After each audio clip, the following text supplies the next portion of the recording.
Okay, so we are looking at the graphs of monopoly firm. Monopoly में किस तरह से सुपर नॉर्मल प्रॉफिट को हम शो करते हैं एंड किस तरह से नॉर्मल प्रॉफिट और देन लॉस को हम शो कर सकते हैं. Although monopoly firm aims to maximize profit और हर दफ़ा सुपर नॉर्मल प्रॉफिट को ही ये एम कर रहे होते हैं, बट हम सारी पॉसिबिलिटीज़ को देखेंगे कि अगर किसी वजह से इनको नॉर्मल प्रॉफिट हो जाए, सुपर नॉर्मल हो या लॉस हो, तो ग्राफ किस तरह का दिखेगा. क्योंकि एग्जामिनर कई दफ़ा कंडीशंस लगा के एग्जाम में पूछ लेता है कि मोनोपोली में सुपर नॉर्मल प्रॉफिट को कैसे शो करेंगे, नॉर्मल को या लॉस को, तो आपको ये आना चाहिए. सो मोनोपोली फॉर्म के अंदर एक चीज़ बड़ी इंपॉर्टेंट है, दैट इज़ कि average revenue is negatively slope like this and marginal revenue is the shadow of average revenue. ये हमारे पास एवरेज रेवेन्यू है, that is demand curve as well, और ये हमारे पास मार्जिनल रेवेन्यू होता है. Average revenue is the ratio between total revenue and quantity sold, while marginal revenue is the ratio between change in total revenue and change in quantity sold. जैसे like as में हम equilibrium की condition find करते हैं जहाँ पे demand and supply equal हो, उसे इक्विलिब्रियम कहते हैं. लेकिन यहाँ पे ए2 में मोनोपोली के केस में इक्विलिब्रियम और बाकी मार्केट स्ट्रक्चर के केस में भी यही सेम होता है कि इक्विलिब्रियम के लिए marginal cost should be equal to marginal revenue. और मार्जिनल कॉस्ट का ग्राफ ऐसे हॉकी स्टिक की तरह होता है. जब मार्जिनल कॉस्ट मार्जिनल रेवेन्यू को कट करेगी, दैट इज दिस पॉइंट, और यहाँ से परपेंडिकुलर ड्रॉ करके हम क्वांटिटी फाइंड कर लेंगे, और यहाँ से परपेंडिकुलर एवरेज रेवेन्यू तक ड्रॉ करके यहाँ से हम प्राइस फाइंड कर लेंगे. यहाँ भी एक चीज़ कंफ्यूज करती है कि जब हम एएस में इक्विलिब्रियम का ग्राफ बनाते थे जहाँ डिमांड एंड सप्लाई मीट करते थे, प्राइस हम वहीं पे सेट कर लेते थे. बट अब ऐसा नहीं है, अब ऐसा नहीं है. हम यहाँ पे प्राइस सेट नहीं करें इस जगह पे जहाँ पे इक्विलिब्रियम सेट हुआ है, रादर हम प्राइस को ऊपर लेके जा रहे हैं एवरेज रेवेन्यू तक. यहाँ पे प्राइस सेट करें. इसकी क्या लॉजिक है? इसकी लॉजिक है कि price is always equal to average revenue. Average revenue का फॉर्मूला होता है total revenue divided by quantity sold, और टोटल रेवेन्यू का फॉर्मूला होता है प्राइस इनटू क्वांटिटी. और अगर हम इसको यानी टोटल रेवेन्यू को इस तरह ट्रांसलेट कर लें एंड देन इसको क्वांटिटी पे डिवाइड कर दें, तो क्यू क्यू क्यू से कैंसिल हो जाएगा और एवरेज रेवेन्यू हमारा प्राइस के इक्वल आ जाएगा. सो इसलिए एवरेज रेवेन्यू चूंकि हमेशा प्राइस के इक्वल होता है, इसलिए हमें ये परपेंडिकुलर यहाँ तक एवरेज रेवेन्यू तक ले जाना है, फिर हम प्राइस फाइंड कर लेंगे. Now the next thing is कि हम टोटल रेवेन्यू फाइंड कर लेते हैं. है कितना टोटल रेवेन्यू का? जैसे मैंने बताया प्राइस इनटू क्वांटिटी करके हम फाइंड करते हैं. इस ग्राफ के हिसाब से प्राइस कितनी है हमारे पास? ओ पी है, और क्वांटिटी कितनी है? ओ क्यू है. ओ पी और ओ क्यू को जब हम मल्टीप्लाई करेंगे, यानी O P into O Q जब हम करेंगे, मल्टीप्लाई करेंगे, तो हमारे पास टोटल रेवेन्यू आ जाएगा. टोटल रेवेन्यू फिर कितना होगा? टोटल रेवेन्यू हो जाएगा हमारे पास O P E Q. Again इस कॉन्सेप्ट को भी अगर हम देख लें, ओ पी ओ क्यू को मल्टीप्लाई करने से ओ पी ई क्यू क्यों आ रहा है? क्योंकि देखिए मैथ के हिसाब से जब हम किसी बॉक्स का एरिया फाइंड करते हैं तो हमारे पास हाइट और बेस गिवन होती है. सो यहाँ पे हाइट हमारे पास ओ पी है और बेस हमारे पास ओ क्यू है, और ये जो पॉइंट है इसको ई का नाम दिया हुआ है. यानी मैंने जस्ट इस वाले रेक्टेंगल को मैंने यहाँ पे लेबल किया हुआ है इस बॉक्स के अंदर. सो जब हम हाइट और बेस को मल्टीप्लाई करेंगे तो ये पूरा एरिया आ जाता है. तो पूरा एरिया हमारे पास क्या होगा फिर? O P E Q. ठीक है. So this is why basically हम इसको ओ पी ई क्यू लेते हैं. उसके बाद नेक्स्ट जो चीज़ है हमारे पास वो है, हमें चाहिए टोटल कॉस्ट. अगर हमें टोटल कॉस्ट चाहिए तो टोटल कॉस्ट के लिए हमें एवरेज कॉस्ट की लाइन ड्रॉ करनी होती है, ग्राफ ड्रॉ करने का. और इसकी कंडीशन क्या है कि price should be greater than average cost. अगर प्राइस आपके पास पी है तो average cost must be lesser than P. और अगर आपको लेसर देन पी चाहिए तो इट मीन्स कि आपको एवरेज कॉस्ट यहाँ कहीं से ड्रॉ करनी होगी.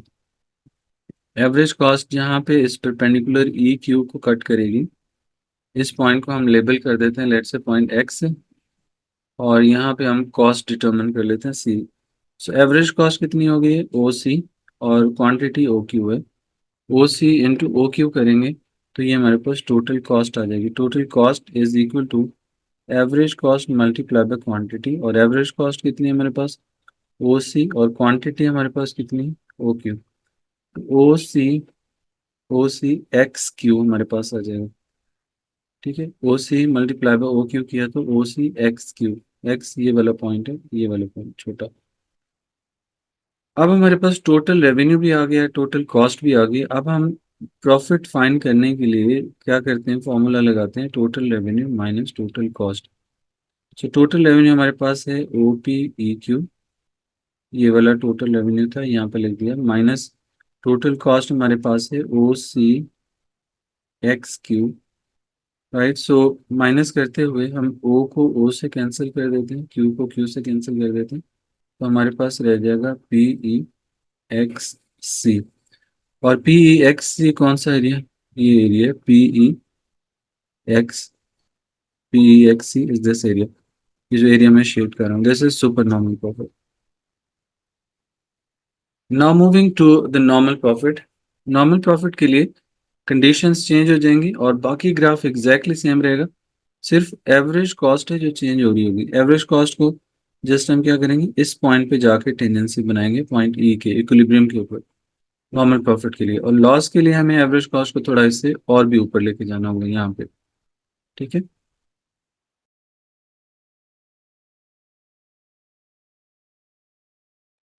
ओके, सो इनके ऑफिशियली ग्राफ्स हम अलग से बना लेते हैं, और जब इसको हम वापस इधर ही रख देते हैं इनिशियल पोजीशन में। सो नॉर्मल प्रॉफिट की सबसे पहले तो आप कंडीशंस लिख लें कि नॉर्मल प्रॉफिट क्या होता है। नॉर्मल प्रॉफिट होता है कि जब आपका नॉर्मल प्रॉफिट इज कि when total revenue is equal to total cost and average revenue is equal to average cost and third one is price is equal to average cost. ये conditions पूरी हो जाएं तो नॉर्मल प्रॉफिट हो जाता है। अब इसके लिए भी हमें ज़ाहिर ग्राफ बनाना होगा, और again we will repeat everything we did in the previous graph. So हमारे पास लाइक y पे प्राइस है, रेवेन्यू है, कॉस्ट है, तीन वेरिएबल्स हम y पे शो करें। And this is average revenue that is negatively slope, this is marginal revenue which is the shadow of average revenue.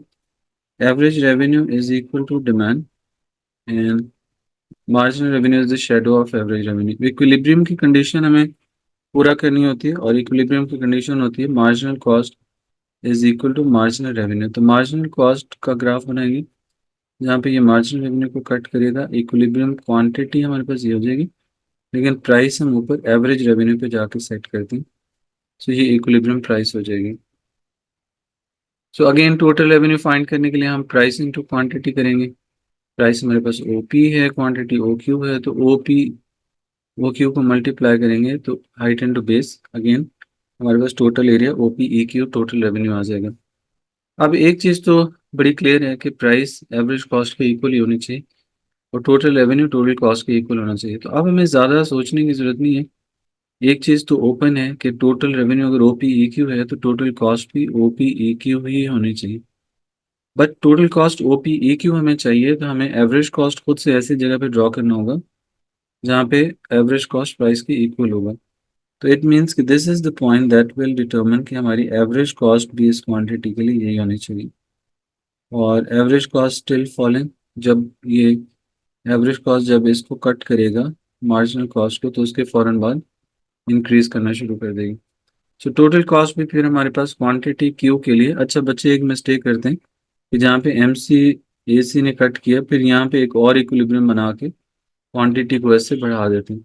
लेकिन देयर इज नो लॉजिक कि आप रेवेन्यू तो इस क्वांटिटी का फाइंड करें लेकिन कॉस्ट आप किसी और क्वांटिटी का फाइंड करें। तो अगर आप ऐसा करेंगे तो ज़ाहिर है that is not something consider to be fair. आप जिस क्वांटिटी का रेवेन्यू फाइंड करें, you will have to find the cost of the same quantity to make sure कि आपको नॉर्मल प्रॉफिट हो रहा है कि नहीं हो रहा। उसके बाद नेक्स्ट हमारे पास पॉइंट है लाइक लॉस के बारे में। लॉस के लिए क्या कंडीशन होती है, लॉस के लिए कंडीशन होती है कि आपका रेवेन्यू कम होना चाहिए, आपकी कॉस्ट ज़्यादा होनी चाहिए। सो लॉस के लिए सबसे पहले हम कंडीशंस लिख देते हैं।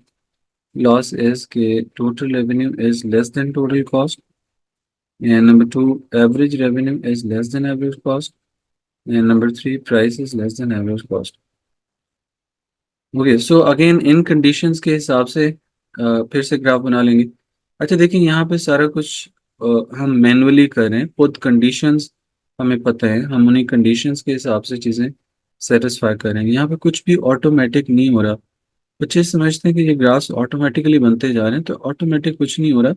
हमने जो कंडीशंस बनाई हैं, सेट की हैं, हम उन्हीं कंडीशंस के हिसाब से चीज़ों को मैनिपुलेट कर रहे हैं। सो वाई पे हमारे पास प्राइस रेवेन्यू एंड कॉस्ट है, एक्स पे हमारे पास एवरेज रेवेन्यू मार्जिनल रेवेन्यू है, और मार्जिनल कॉस्ट की लाइन हम ड्रॉ करेंगे जहाँ पे मार्जिनल कॉस्ट यहाँ पे क्वांटिटी को कट करेगी, मार्जिनल रेवेन्यू को कट करेगी, क्वांटिटी क्यू और प्राइस पी हो जाएगी। This is point A. अब आपकी एवरेज कॉस्ट इस पॉइंट से ऊपर चली जाएगी, यहाँ कहीं आ जाएगी। सो सेम क्वांटिटी के लिए एवरेज कॉस्ट निकाल दें सी, और this is let's say point Y. Total cost कितनी हो जाएगी ओ सी वाई क्यू, और टोटल रेवेन्यू कितना था ओ पी ई क्यू।